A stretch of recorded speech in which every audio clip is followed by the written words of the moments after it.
This is a Ramping Up Your English book review. Are you looking for outstanding photography and a way to strengthen your English vocabulary?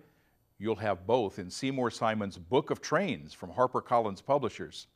Each time you turn a page in this book, you're treated to world-class photography.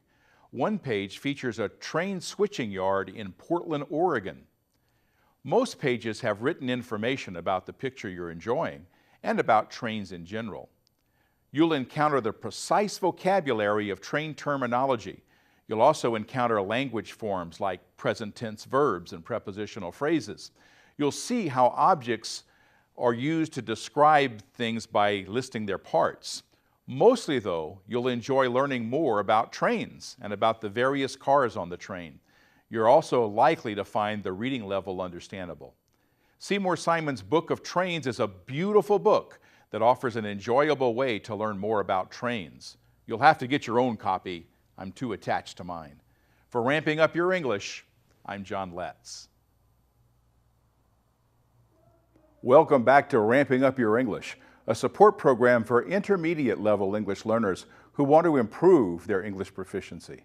If that's you, you're in the right place. This is segment 2 of episode 9.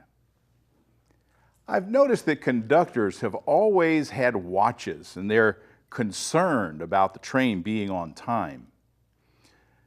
The railroad seemed obsessed with reducing the time it took to get passengers from one station to another, especially the long-distance trains serving large cities.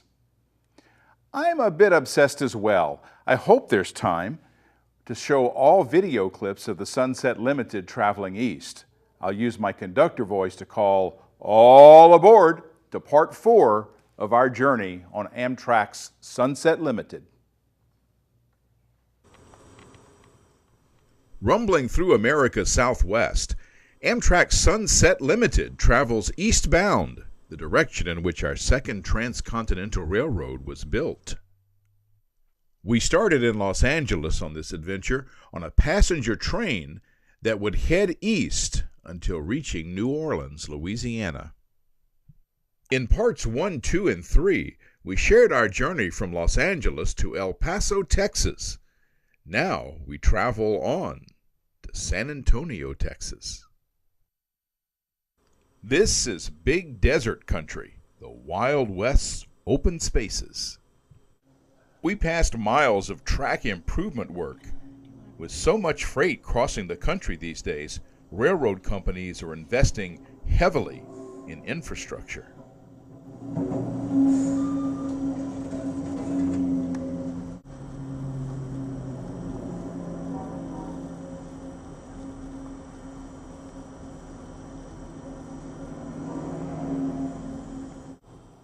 We saw all kinds of interesting equipment, replacing ties, straightening rails, and replacing ballast, even hauling off the old ties. Since Amtrak runs on these rails, we ought to get a smoother ride in the future.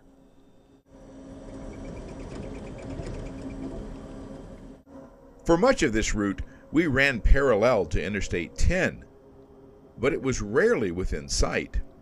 Here we saw the border crossing from Arizona to New Mexico. Landscape remained the same no matter which state you were in. Even the little towns looked alike. I'm always intrigued by the towns left behind when traffic shifted to the interstate from the old 2-lane highways. Now the Sunset Limited pulls east out of El Paso through a Union Pacific train yard and past this petroleum processing plant. Oil and Texas have long lived together, and there's still nothing quite like a West Texas sunset. Well, it is the Sunset Limited. West Texas towns like Alpine are on the small side, but very important to the railroad. Alpine is where the crew of the Sunset Limited rotates. We get new conductors and engineers. I just recently saw a film. I can't go to right now. It's down there somewhere. I think it's part of our surprise. This is West Texas. Lots of it.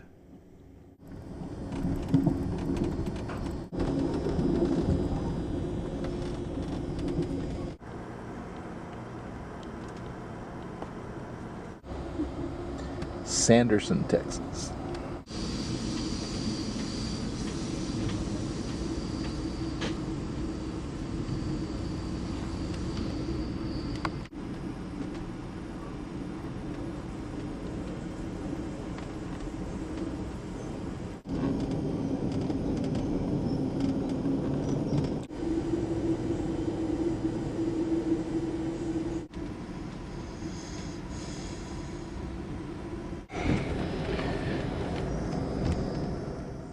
The sameness of the West Texas landscape is broken by this awesome sight, the Pecos River.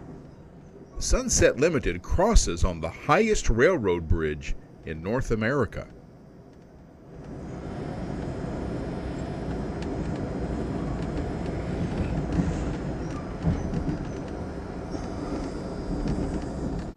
Further east, another bridge takes us across Lake Amistad, a lake shared in friendship between the United States and Mexico, near Del Rio, Texas.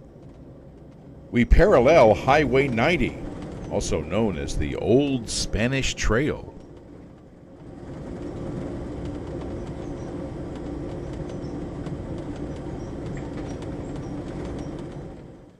We're late arriving in San Antonio.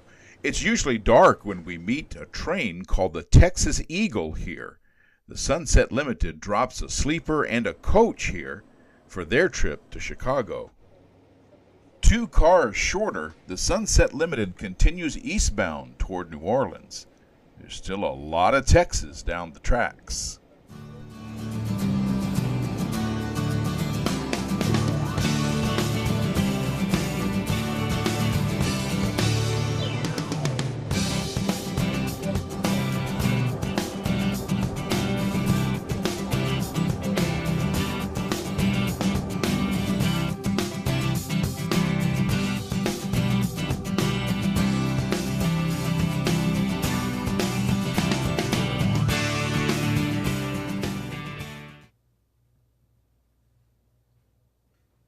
Welcome back to Ramping Up Your English. You can watch this program and others by going to our website, letscreate.org. You can watch and even download this program at archive.org/details/roguetv. I'm going to check my watch for a moment here, if you don't mind. Well, it looks like we're right on schedule. This ends segment 2. We'll be right back with segment 3 right after this.